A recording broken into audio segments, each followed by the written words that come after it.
नमस्कार। अजय चतुर्वेदी। बात बिहार की, बिहार चुनाव की। हालात जो देखने को मिल रहे हैं और वहां से हमारे कुछ साथियों ने जो फीडबैक दिया है उसके अनुसार बिहार का चुनाव भी कमोबेश लोकसभा चुनाव की तर्ज पर आगे बढ़ता चला जा रहा है। कल 4 नवंबर है और कल चुनाव का प्रचार का शोर थम जाएगा। लेकिन जब तक चुनाव प्रचार का शोर पहले चरण के लिए थमेगा, लेकिन हमारे प्रधानमंत्री नरेंद्र मोदी जी के ऊपर ये कानून लागू नहीं होता है। पिछले 11 सालों में, 12 सालों में जो कुछ भी हम लोगों ने देखा है वो यही बताता है कि ऐन चुनाव के दिन वो कोई न कोई कार्यक्रम अपना जरूर लगा लेते हैं। कभी ध्यान करने चले जाते हैं पहाड़ पर, कंदरा में। कुछ नहीं तो वो अगर गुजरात में मतदान के लिए भी जाएंगे तो वो भी एक रोड शो होने लगता है। चाहे जहां रहे, देश के किसी भी कोने में रहे, वो मीडिया उनके घर खरीद गुलाम ही है। जो वो करेंगे वही दिखाएगी, वो दूसरा कुछ दिखा नहीं सकती है। तो टीवी पर आपको कहीं ना कहीं पूरे चुनाव के दौरान, मतदान के दौरान 6 तारीख को, 6 नवंबर को प्रधानमंत्री नरेंद्र मोदी कहीं ना कहीं दिन भर के लिए फोकस में जरूर रहेंगे। कुछ घोषणाएं भी कर सकते हैं क्योंकि अभी अगले चरण का भी तो चुनाव है। 11 नवंबर को हो सकता है बिहार में ही जिन इलाकों में 11 नवंबर को चुनाव है वहां पर कुछ घोषणाएं कर रहे हों कि हम ये कर देंगे, हम वो कर देंगे, और नहीं तो गाली गलौज करने लगेंगे। मैंने शुरुआत में ही कहा कि लोकसभा चुनाव की तर्ज पर बिहार का भी चुनाव आगे बढ़ता जा रहा है। वो इसलिए कहा कि जिस तरह से आप सबको याद होगा कि लोकसभा चुनाव के दौरान प्रधानमंत्री नरेंद्र मोदी कभी मंगलसूत्र चुरा रहे थे, चोरी करवा रहे थे, कभी भैंस चोरी करवा रहे थे, तमाम तरह की चीजें हैं। एक हैं तो सेफ हैं, और एक उनके उत्तर प्रदेश के मुख्यमंत्री हैं, उन्हीं के शागिर्द, उन्हीं के नक्शे कदम पर चलने वाले, जिन्होंने लोकसभा चुनाव के दौरान नारा दिया था कटेंगे तो बटेंगे, बटेंगे तो कटेंगे। वो अब फिर से आ गए हैं। दोनों लोग बिहार पहुंच गए हैं। एक माने आप सोच सकते हैं कोई प्रधानमंत्री इस तरह की बात करेगा? कट्टा बंदूक चलाएगा वो प्रधानमंत्री, अपने भाषणों में कट्टा बंदूक चलाएगा। अरे आप कभी ब्रह्मोस चलाते हैं, सेना की वर्दी में आते हैं, कभी मिसाइल दागते हैं, कभी मोटर लॉन्चर। आप वो सब जो करते हैं, थोड़ा आपके कद के लिए, पद के अनुरूप कुछ चीजें समझ में आती हैं पब्लिक को भी। भले ही आप जो है वो सेना के न जवान हैं न अधिकारी हैं, लेकिन प्रधानमंत्री तो हैं। तो प्रधानमंत्री होते हुए आप सूट बूट पहनते हैं, अच्छा लगता है, करोड़ों की गाड़ी में घूमते हैं, करोड़ों के जहाज में घूमते हैं, वो सब आपके पद के गरिमा के अनुरूप लगता है। कहां कट्टा उट्टा लेकर के चलने लगे, आरोप लगाने लगे कि आरजेडी ने जो है कांग्रेस को कट्टा लगा करके मुख्यमंत्री का चेहरा घोषित करवा लिया। हद हो गई। माने किसी भाषा की मर्यादा तार तार करने का एक जिम्मा उठा रखा है। यानी आप जब लोकसभा चुनाव में मंगलसूत्र चोरी करवा रहे थे, भैंस खुलवा रहे थे,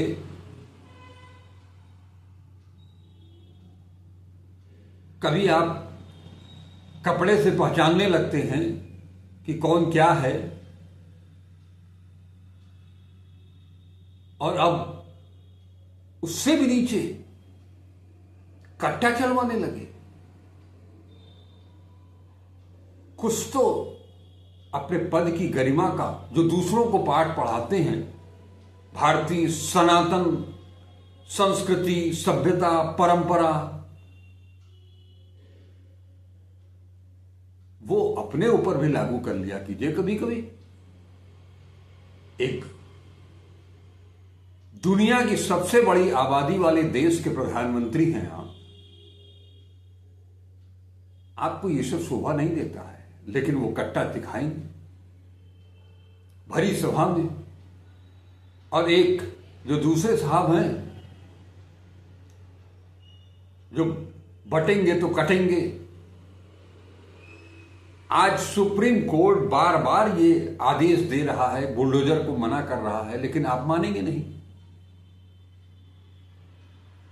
बिहार में भी जाकर के कह दे रहे हैं कि बुलडोजर तो चलेगा, और ऊपर से जाने कहां से खोज करके ले आए हैं पप्पू, गप्पू, अप्पू। ये इस देश के सबसे बड़े प्रदेश के मुखिया हैं योगी आदित्यनाथ जी, उनका ये भाषण है। नहीं, लगता ही नहीं कि भारतीय जनता पार्टी और आरएसएस इन लोगों को क्या शिक्षा दी है, कैसे ये लोग कोई प्रचारक बन गया। खैर, योगी आदित्यनाथ का आरएसएस से कोई बहुत घनिष्ठ नाता कभी का रहा नहीं है। वो तो अपनी हिंदू वाहिनी को लेकर के आक्रामक अंदाज में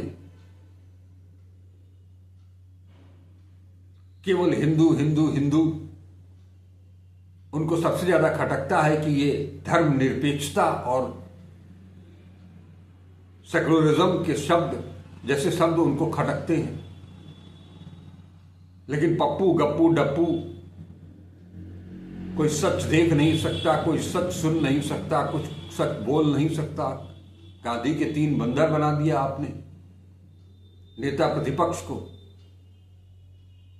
उत्तर प्रदेश के पूर्व मुख्यमंत्री को, बिहार के नेता प्रतिपक्ष और भावी मुख्यमंत्री के दावेदार तेजस्वी यादव को।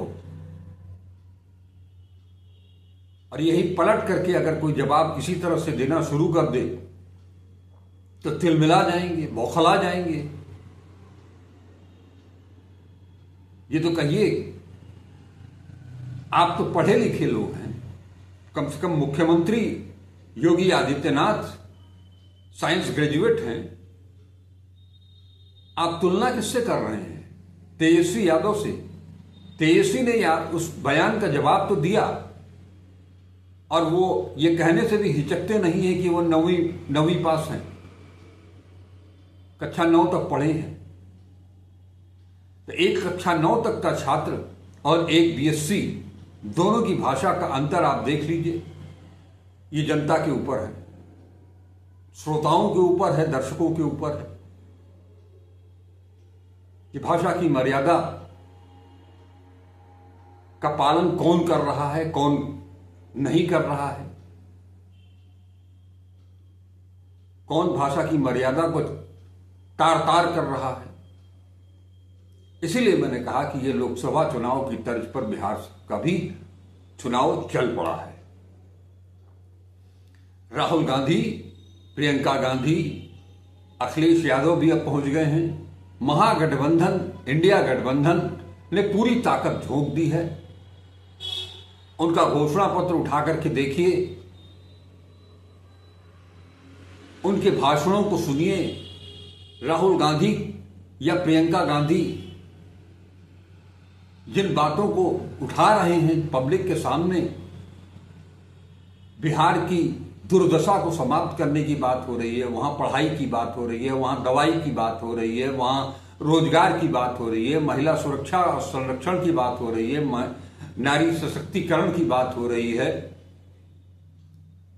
विकास की बात हो रही है। और दूसरा गठबंधन एक गृह मंत्री जी हैं कि उनको देश भर में और कुछ नहीं दिखाई देता है, केवल घुसपैठिए दिखाई देते हैं। अगर देश भर में घुसपैठिए ही भर गए हैं तो आपको तो नैतिकता के अगर थोड़ी सी भी बची हो, लेश मात्र भी, तो आपको त्याग पत्र दे देना चाहिए और राजनीति से संन्यास ले लेना चाहिए। गृह मंत्री रहते हुए आप घुसपैठियों को रोक नहीं पा रहे हैं और कह रहे हैं कि हम घुसपैठिए यहां पर का बचाव कर रहा है कोई। अरे वो जो जिसके ऊपर आरोप लगा रहे हैं वो तो सत्ता में नहीं है, सत्ता में तो आप हैं। तो जवाब तो आपको सवाल करने से या किसी के ऊपर दोषारोपण करने से बेहतर होता कि जो घुसपैठियों को बचा रहा है उसी को उठा करके जेल में बंद कर देते। चाहे वो राहुल गांधी हो, चाहे वो तेजस्वी यादव हो, बंद कर दीजिए। लेकिन उसके पहले अपने गिरेबान में झांक करके देख लीजिए कि ये जिम्मेदारी किसकी है। चुनाव आयोग तो नहीं बता पा रहा है एसआईआर के बावजूद, वो घुसपैठियों का नाम भी नहीं ले रहा है, लेकिन देश भर में घुसपैठिए इनको नजर आ रहे हैं। चुनाव आयोग आज की तारीख में चुनाव प्रचार थमने के 48 लगभग 24 घंटा और है, उसके बाद फिर बंद हो जाएगा चुनाव प्रचार। ऐसी स्थिति में इस समय मैं ये कह सकता हूं कि शुरुआती दौर में सीट शेयरिंग का मामला हो, प्रत्याशियों की चयन का मामला हो, प्रत्याशियों के घोषणा का मामला हो, लिस्ट जारी करने का मामला हो, 2-4-5 दिन तक महागठबंधन इस मकड़ जाल में फंसा जरूर रहा, लेकिन उसने अपने आप को संभाल लिया है और पूरी की पूरी टीम,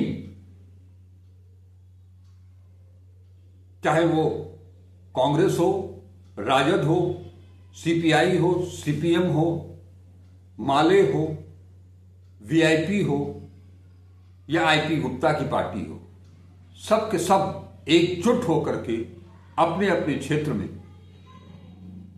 प्रचार में लगे हुए हैं और जनता से उनके सुख दुख को बांटने की बात कर रहे हैं। उनकी गरीबी कैसे दूर हो, उन्हें बच्चों को रोजगार कैसे मिले, बच्चों को शिक्षा कैसे मिले, बुजुर्गों का स्वास्थ्य किस तरह से ठीक रहे, महिलाएं किस तरह से सुरक्षित रहें, कैसे वो अपने आप को आगे बढ़ा सकें, सशक्त हो सकें, चाहे वो दलित हो, महादलित हो, पिछड़ा हो, अति पिछड़ा हो या अल्पसंख्यक हो, वो सब के सब इंडिया गठबंधन के लोग उनके बारे में सोच रहे हैं और एनडीए की तरफ से स्टार प्रचारक प्रधानमंत्री नरेंद्र मोदी कट्टा लेकर के चल रहे हैं। वो कट्टे से दूसरों को मरवा रहे हैं। ये आरोप लगा रहे हैं कि आरजेडी के लोग जो है वो कांग्रेस के ऊपर कट्टा लगा रहे हैं। अगर आपने देखा है, आपको इसकी जानकारी है, तो लालू प्रसाद यादव, तेजस्वी प्रसाद यादव, राबड़ी देवी, उनके पूरे कुनबे को क्राइम के लिए सजा दे देगी। लेकिन बिहार की जनता ये समझ चुकी है कि आप चाहे कट्टा दिखाएं या अप्पू डप्पू गप्पू करें, इस बार कुछ होने जाने वाला नहीं है। नीतीश कुमार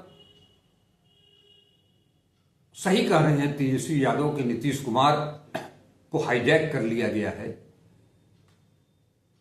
सरकार प्रियंका गांधी और राहुल गांधी जैसे कहते हैं कि दिल्ली से चल रही है, नीतीश कुमार सरकार नहीं चला रहे हैं। उनको जितना स्क्रिप्ट दिया जाता है उतना ही वो बोलते हैं। जहां कह दिया जाता है कि आपको नहीं बोलना है तो वहां से उठ करके चले जाते हैं, जैसे कि एनडीए की घोषणा पत्र जारी करते समय हुआ। अपराध जंगल राज की बात तो बहुत हो रही है, लेकिन मुकामा पर प्रधानमंत्री और गृहमंत्री के शब्द फूटते नहीं हैं। योगी आदित्यनाथ तो उत्तर प्रदेश से हैं, यहां तो ऐसा कोई जिला ही नहीं है, ऐसा कोई कस्बा ही नहीं है जहां पर गोलियां न चलती हो, 2-4 लोग मारे न जाते हों, बच्चियों के साथ बलात्कार न होता हो। अखबार रंगा रहता है रोज का रोज। ये उत्तर प्रदेश की स्थिति है। बावजूद इसके सत्ता चाहिए जरूर। उधर एक नेता प्रतिपक्ष हैं जो कि जनता के बीच जा रहे हैं। कल ही वो बेगूसराय में मछुआरों के साथ नदी में कूद गए, मछली मारने लगे, पकड़ने लगे, मछुआरों के साथ तैरने लगे। कभी देखा है यार नरेंद्र मोदी को भी ये सब करते हुए?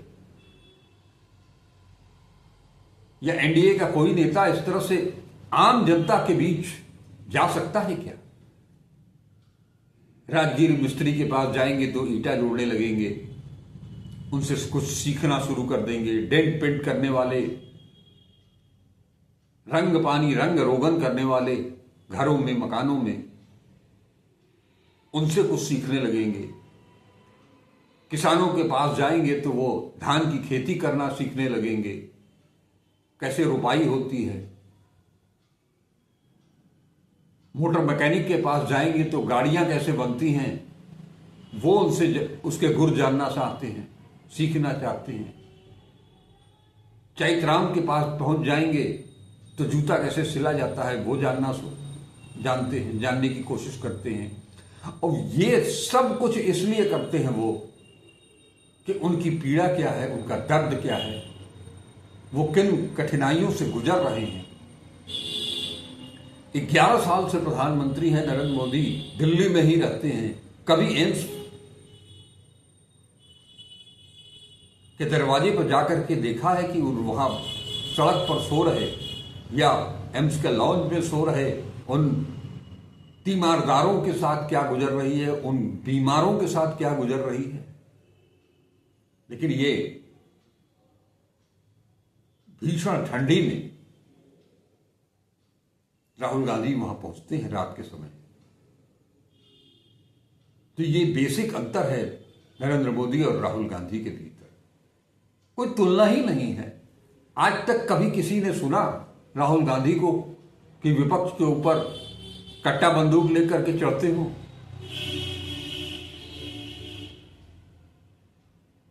आज हमारी बात हो रही थी बिहार के कुछ संभ्रांत लोगों से। उन्होंने कहा, एक लाइन में जवाब था कि अगर चुनाव आयोग कुछ गड़बड़ नहीं करता है तो महागठबंधन की सरकार बनने जा रही है। नमस्कार। आपसे एक निवेदन फिर करूंगा कि वीडियो को देखें, लाइक करें, अपने कमेंट्स दें, ज़्यादा से ज़्यादा शेयर करें। चैनल को अब तक अगर सब्सक्राइब नहीं किया है तो इसे सब्सक्राइब जरूर करें। जय हिंद।